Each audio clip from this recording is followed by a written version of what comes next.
Wengine unajifanyanga wewe ni important kwa life ya msee na hata namba yako ya simu haja save. Na uko hapo unapiga. Mbona unapiga? I feel venye una feel kumuhusu. Simu yako inalianga wanakuambia, simu yako inalia bro, unauliza inaanza na 58. Achana nayo. Wanasumbua. Na huko umwambia watu acha nimpigie uone. Kuna hii facial expression yenye mtu huweka akisha ona simu inalia.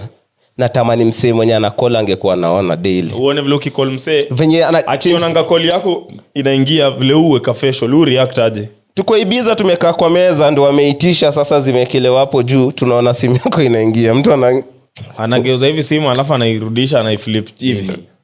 Alafu anasema weka shot. Give body space. Lakini kuna ule mwenye ikipigwa atoka nje mali hakuna kelele. Anasonga anatoka karibu na speaker anaenda mbali washroom. So jua position yako. Kuna siku watu wengi wangejua si kila mtu angekuwa amejitia kitanzi. Nimechoka sana. Ya nini kitanzi? Sijeroa kuma. Wili rudi hapa. Ungekuwa unajua? Watu kuna roza zingekuwa na amani. Wacha tu hivyo, ni vizuri God aliweka hivyo vile hauwezi jua. Msee akireact, vile msee ana react ukimcall, akiona call yako inaingia, Dante anapiga. Unataka nini? Alafu sasa ndiye anashika.